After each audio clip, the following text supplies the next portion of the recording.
La matinale de Radio Classique avec David Abiker. Stéphane, votre invité est le directeur général d'Inetom. Bonjour François Flottiot.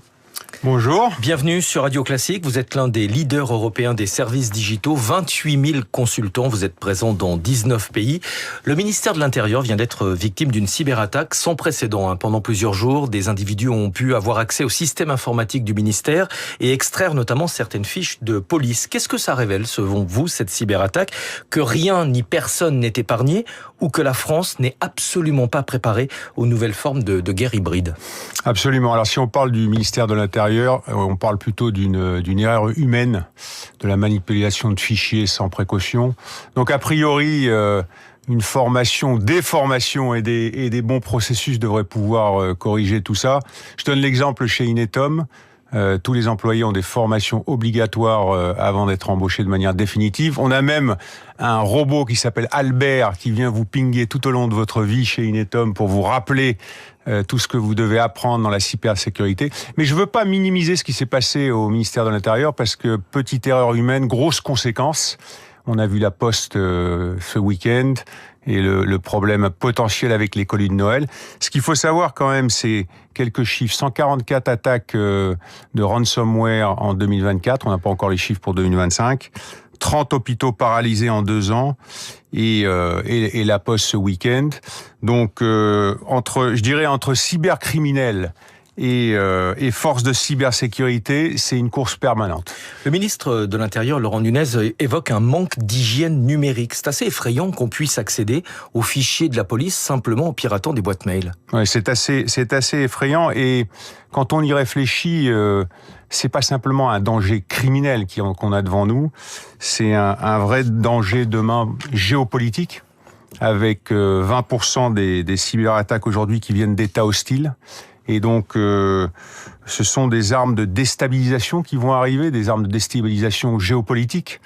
Et justement, il faut qu'on renforce nos capacités de souveraineté numérique pour pouvoir être en mesure de contrer ces cyberattaques. Alors justement, la sécurité informatique qui passe notamment par la souveraineté numérique, c'est-à-dire héberger nos données dans des serveurs, dans des clouds français ou européens, on en est encore très loin. Aujourd'hui, la plupart des clouds sont américains. Amazon Web Services et Microsoft Azure pour les 2 plus gros. Ouais, absolument. Alors je voulais juste revenir sur la définition de la souveraineté numérique, en tout cas une manière de la définir. La souveraineté numérique, c'est la capacité d'un État, une organisation ou d'un individu à contrôler et protéger ses données, ses infrastructures et ses technologies afin de garantir son indépendance vis-à-vis des puissances étrangères. On est d'accord, on en a besoin. Alors, mais pourquoi est-ce que c'est si difficile de créer un cloud européen? Alors, quand on regarde les données françaises, c'est assez intéressant.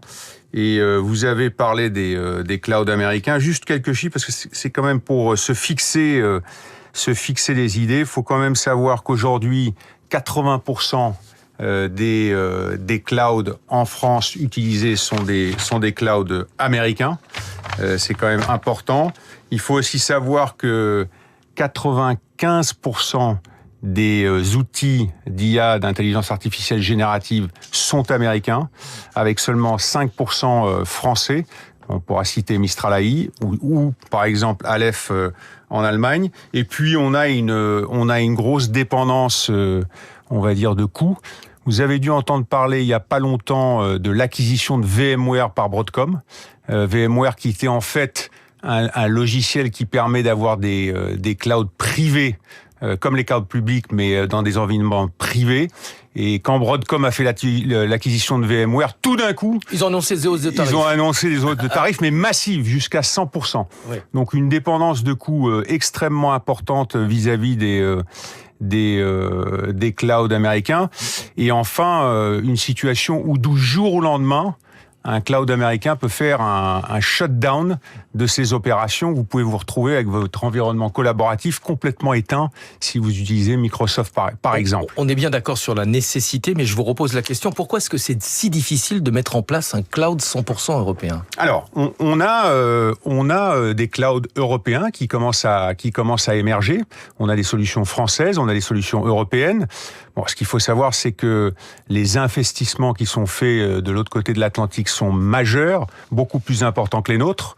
Et donc aujourd'hui, il s'agit absolument de faire un certain nombre de choses. La première, c'est de donner un environnement financier favorable en Europe et en France.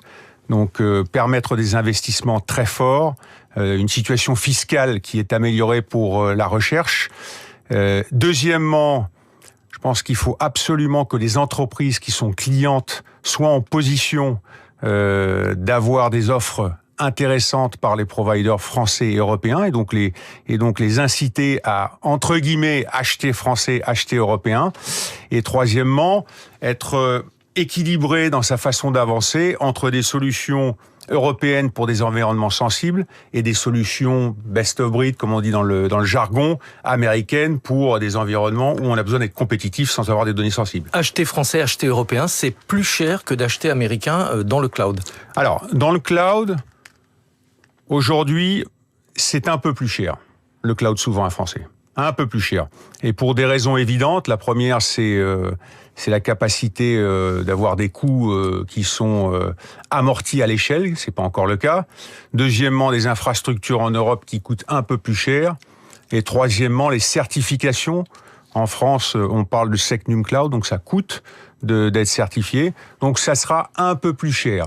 Mais je crois que quand on regarde, quand on est une entreprise ou un ministère ou une collectivité, et qu'on regarde la sensibilité de ces données, qu'OF, ce qui s'est passé au ministère de l'Intérieur ou la Poste, on se dit, on regarde plutôt le risque qu'on a versus le surcoût qui va pas dépasser 20 ou 30% et qui devrait au fur et à mesure diminuer face aux Américains. Et encore une fois, un surcoût qui est probablement contrôlable versus celui qui est imposé par les Américains. L'Union européenne a mis en place une réglementation pour la protection des données personnelles numériques, le DMA et le DSA. Est-ce que cette réglementation, à votre avis, est suffisante ou est-ce qu'elle est trop contraignante ? Alors, si je voulais être un peu provocateur, je dirais que les États-Unis excellent dans l'intelligence artificielle et que l'Europe excelle dans l'intelligence réglementaire. Alors, pour des notre force. Pour des bonnes raisons. Qui sont probablement autour de nos valeurs européennes et autour, on va dire, d'un équilibrage entre le consommateur et la puissance des outils américains. L'Europe a mis en place un labyrinthe réglementaire, on pourrait dire ça. Vous avez cité, on peut aussi citer la RGPD, qui est assez connue. L'IA Act, protection des données personnelles. Voilà, pour la protection des données personnelles. L'IA Act, le Data Act, le DMA, le DSA que vous avez cité, et encore d'autres qui vont arriver, comme NIS 2, qui est cette réglementation qui permet de se protéger contre les attaques cyber, notamment, et puis DORA dans le cadre des assurances ou des banques. Donc, il y en a.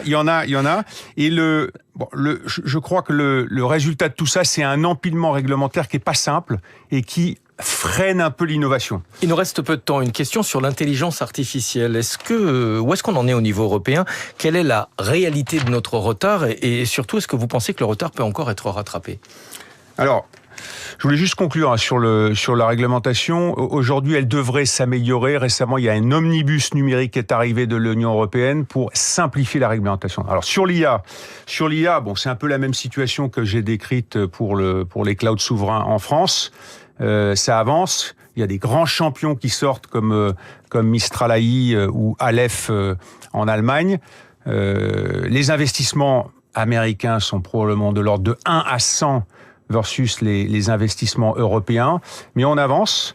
Il y a eu beaucoup d'initiatives au niveau des pouvoirs publics, et notamment européens, avec la réunion à Berlin la semaine dernière, où il y a 2 semaines, entre la France et l'Allemagne et un certain nombre d'autres pays. Donc on avance fort, mais il faut aller encore plus fort pour essayer de réduire l'écart et surtout de faire en sorte que nous ayons des outils qui reflètent notre culture et qui puissent être ceux qu'on veut avoir pour notre futur et notre indépendance numérique. Merci beaucoup François Fleutiot d'être venu ce matin, directeur général d'Inetom, présent dans 19 pays, 28 000 consultants, 2,4 milliards d'euros de chiffre d'affaires. Merci beaucoup. Merci à tous les deux. Stéphane, je vous dis à demain à 6h pour la matinale de l'économie. Dans un instant, Karine Dijoux.